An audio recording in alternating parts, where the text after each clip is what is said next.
We got it. We got it. Come on. We ready to start this show. All right, you've proven it to me. All right.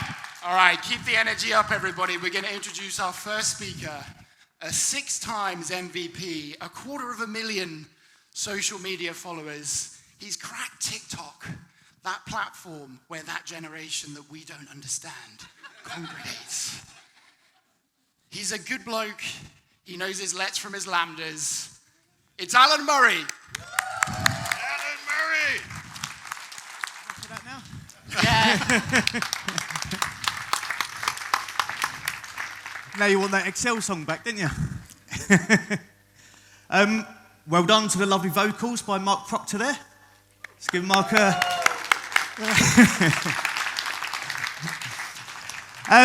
Yes, welcome everybody. My name's Alan. My session's going to be the Excel time machine.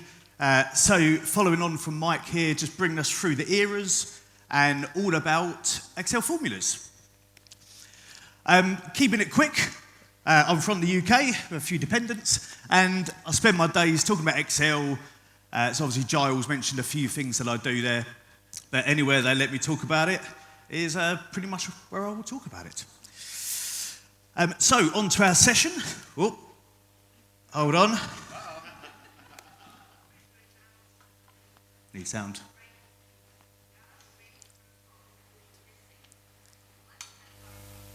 On the ground. We've got to go that again. Sorry to interrupt this presentation, but we have breaking news. Giles' pink fur coat has been missing.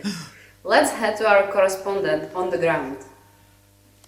Yes, it's true. The pink fur coat is gone. A bystander has just handed me this note. No. To return the coat, you must travel through Excel eras and update formulas and tasks. There are 4 to complete. Good luck. All right. Compliments to the acting performances there. Okay, so we've got a challenge. We've got, dry mouth. 4 Excel challenges to complete with our formulas. As queued up by the breaking news there. And I thought being on stage wasn't complicated enough, so I've brought in as much as I can. I'm going to start with a little bit of sheetcast, everybody. And our first location for our first challenge is going to be the Sofia Tech Park, which apparently is there in that piece of grey. It'll get better as the map expands. So over to Excel we go. Sofia Tech Park, and beginning with the classic era. I did bring my own mouse. Which is the 85 to 99 era as it's been labelled here. And as I don't know how long many of you have been using formulas, but taking ourselves back then where we didn't have so many formulas, some of them on the lovely image that Mike shared earlier, we would have to do stuff like this. You know, we have this challenge. There's a few formulas you can see on this sheet if you can figure out where they are. We have this challenge where we have these registration plates. We've got leading spaces down here. We've got irregular strings. And we want to extract the text, the characters at the beginning of these strings. And in cell C3 is the kind of formula that we're used to do. So we're using the left function as many would guess, but because of that irregular string, and we don't have things like text before or text split or anything like this at this point, we would have to do it a bit more difficult way, like old school ways of building sequences there, rather than what we can do nowadays and stuff. But nowadays, we're spoilt for choice in ways we can do this. What do you reckon, team? What function are we going to use? We could use Copilot. Call it out, team, you have to be loud. Thinking more recent. Yeah. Obviously, lots more functions now. We have text split, we've got text before. Obviously, there's non-formula ways, but my presentation is not about them. But now we have these regular expressions which came out a year and a half ago or something, where we can deal with irregular strings much easier. And yes, don't worry if you don't know this stuff. I'm not an expert on regular expressions because Copilot can write them. So you just ask Copilot. So what is the pattern I need? And it tells you. But what we want to do is point to the text.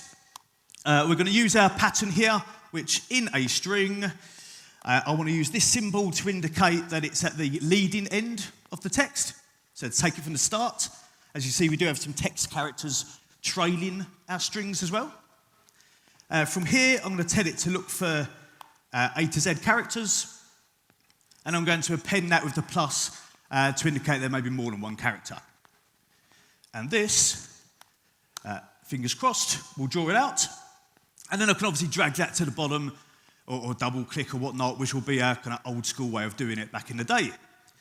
You may notice this is not a table. You do not see me not use a table many times. But remember, we are in classic era. But now bringing it into the modern era and keeping without the table, although I would normally do that, how can I make this spill to the bottom quick? Yeah, I can change this. And if I want to overshoot it a little bit here, but I don't want it to go all the way down there with those errors, how can I stop that? Yeah. In goes the dot operator, and we have our dynamic version. So we've got our trim range function, or a dot operator, to trim off the trailing spaces there. So we've got a nice dynamic version, much shorter than the, what we used to do. And yes, this stuff might look a little bit crazy, but remember we have lots of friends, AI friends, who we can call them. All sound good, team? Yes. Location revealed. And I would click that, but I'm going to jump back to this one first. Woohoo! Let's see if Alan knows how to use Sheetcast. It should be easy. Hey! New location. It's been blocked off. So now we head off to one of our sponsors, the Yellow Taxi. So you have to talk very nicely of Yellow Taxi. Whether you're coming to a conference like this or visiting a friend, they'll get you there. Thank you, Yellow Taxi. Right, back to here.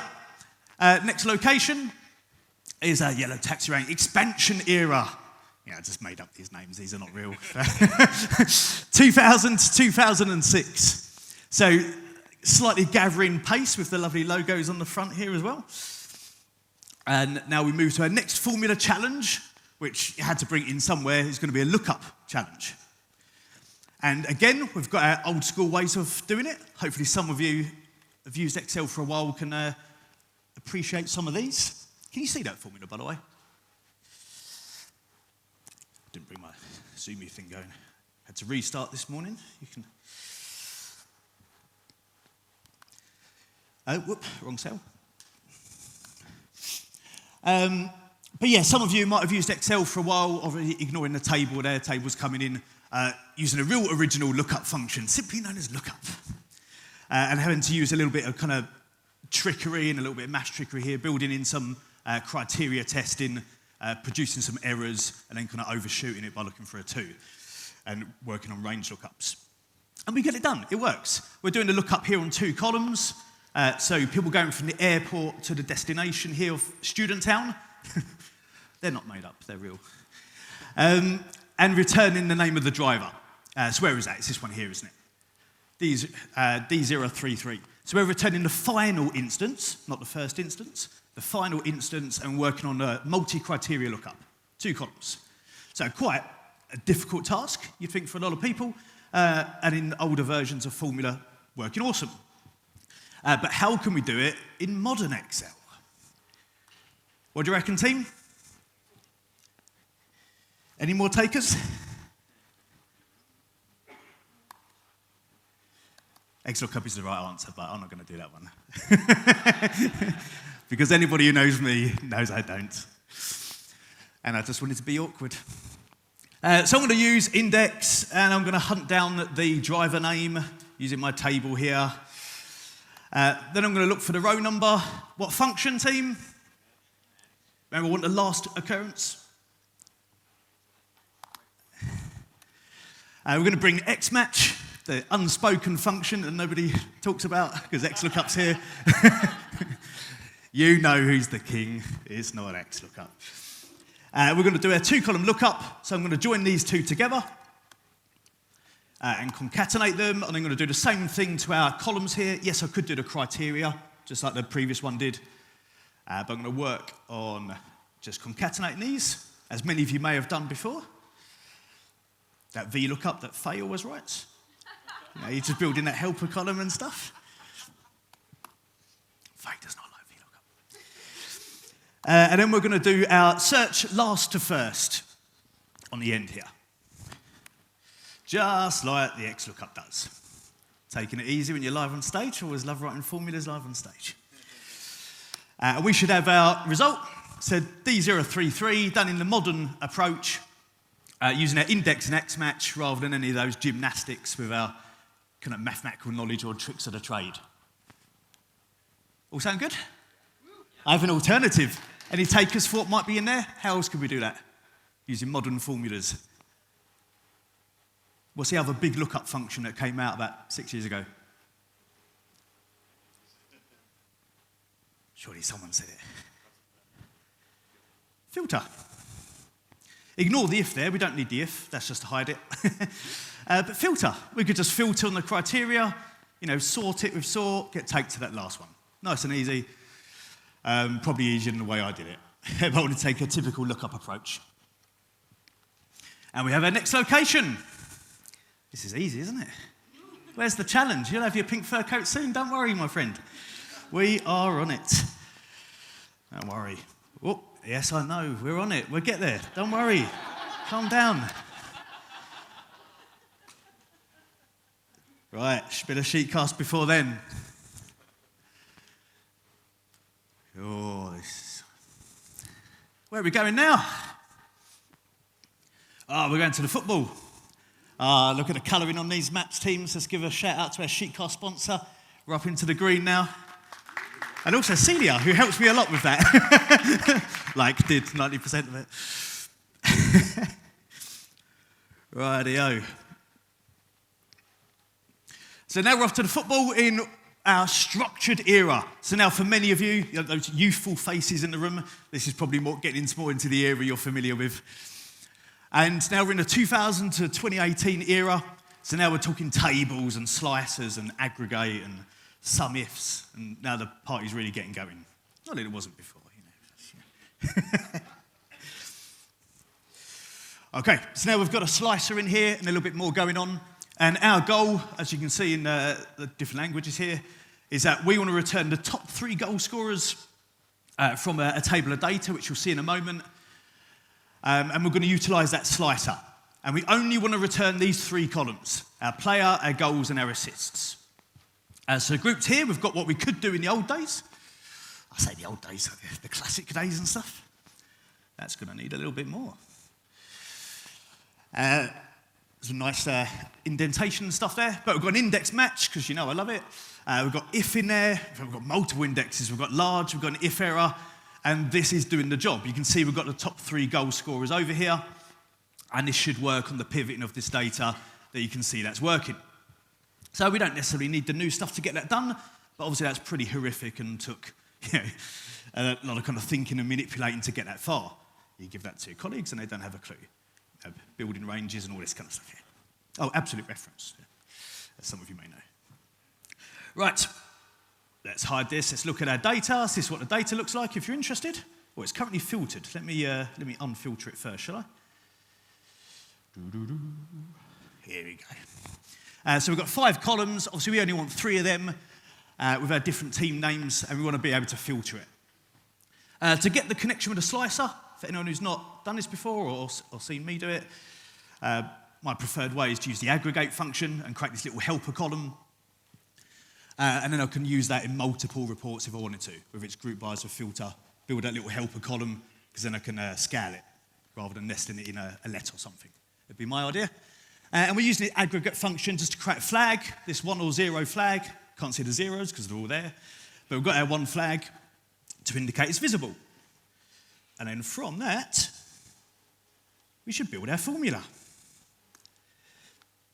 And you might know which one we're going to use here because you saw it a little bit earlier.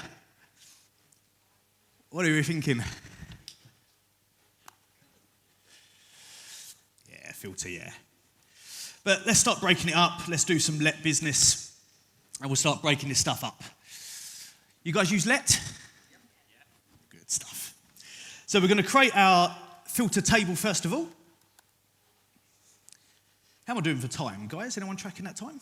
I didn't even look when I came on. All right. Did I? Thank you, Gashper. So, always helpful.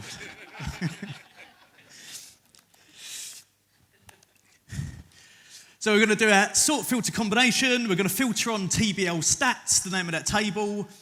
We need our include argument. You guys all use tables, yeah? I cannot imagine a world where people don't do formulas like this.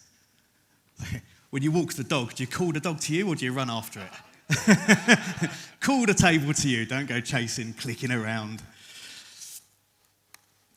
Table, columns come to us. Here we go, nice little list. What am I testing? Team, isn't it? No, not. I'm testing filter. I'm testing my filter. And that should be that. Column. I've completely forgotten what I'm doing. I'm filtering by the third column, I think it is, -1 to sort. So for anybody new to this, just creating a sorted and filtered list at the moment, which hopefully works, and that's been assigned to the name of filtered table. If I want to check out if that works or not yet, I can always throw this out here. These techniques you might have seen me do before, or the likes of Chandeep doing this stuff. Well, I've got a spill error. I've got something down there. Whoa. Don't know. Let's carry on. And we can output to see how these things are performing. Next up, though, I want to choose the columns that I want. So I'm going to create a name for this. Let's have cell cols, selection of columns. Choose cols function. I'm going to select my table, and then we could pick these columns in a really boring way, couldn't we, like this? But what can we use to return the columns dynamically from these headers? Love it. Not a single XLOOKUP done yet. Right, what am I looking at? Just to wind some of you up. I've completely lost my trail of thought. Right, let's grab those headers. Boom, boom. And fingers crossed we're up and running here. Let's just get this running. So I was worried about that spill a little bit earlier. Shall we see how this one does? Yeah, now we're talking. Anyone use that in Let, just to output things as you go? Iterate, see the progress, and we know we're good so far. You've got to keep the energy going, guys. You've all gone quiet again. What are we doing? Top 3. Am I allowed to call it top 3? Why not? Yeah. It won't like me if I say top 3 over here. Cell. Wow. So I'll call it the top 3. And then we'll go take. What am I doing here? Why has that not come out with a little list? I've still got my thingy there. Do you guys call that a thingy? Yeah. Right, take. This is going to be from cell cols. I just realised I referred to that when I should be referring to filter table. You guys could have called that out. You just want to see me crash and burn, didn't you? 3. Here we go. Who's excited? You excited? Yeah. The top 3. Oh dear, what have I done? What did I do? It's because I did my little apostrophe thing, didn't I? My little thingy. Serves me wrong, doesn't it? We win! Everyone happy? Don't worry, Giles, it's on its way, don't you worry. We will rescue it. Something not working as planned there. Okay, right, let's go back to our sheetcast for our next location.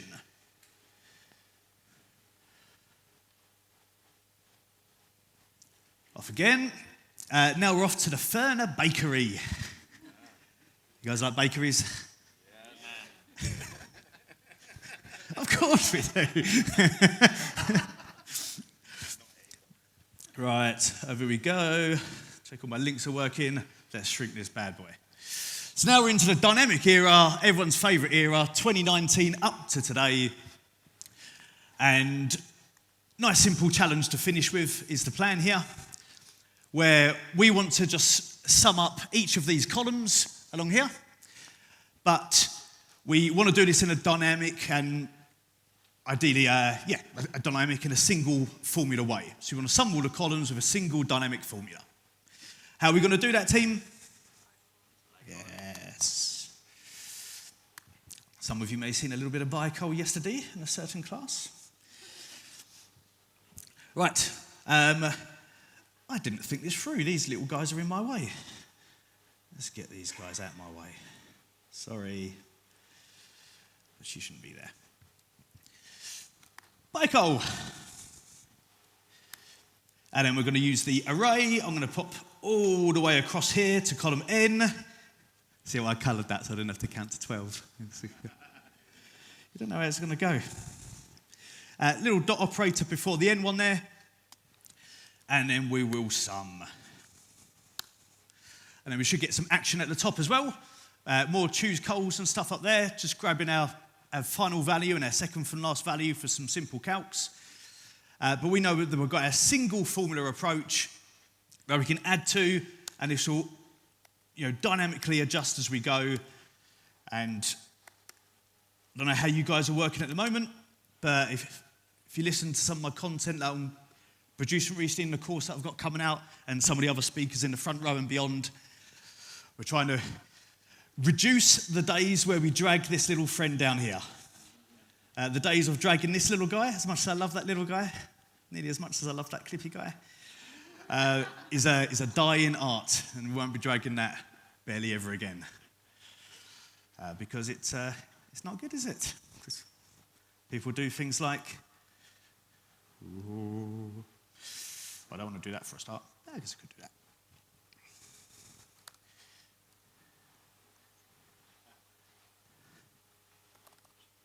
Like that. And I'm just going to leave my presentation on that final note. Without any warning whatsoever, that's now destroyed. Obviously, we can't do that in the new age. So although it's cool about the single formulas and stuff, the idea of dragging will be something we don't do anymore. Congratulations, we have passed that final challenge. That leaves me just to jump to Sheetcast here and just tick off my final one. I believe I left it on a sour note here, but don't worry, it's about to get even more sour. Because I'm going to come back here and click this, and you have to look at that. Because we've saved the pink fur coat.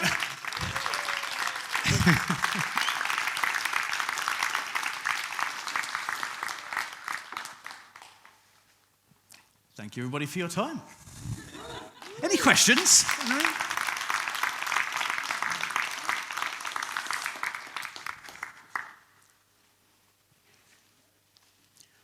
I don't know if we're taking questions, but if there are any, yell them out now before I leave.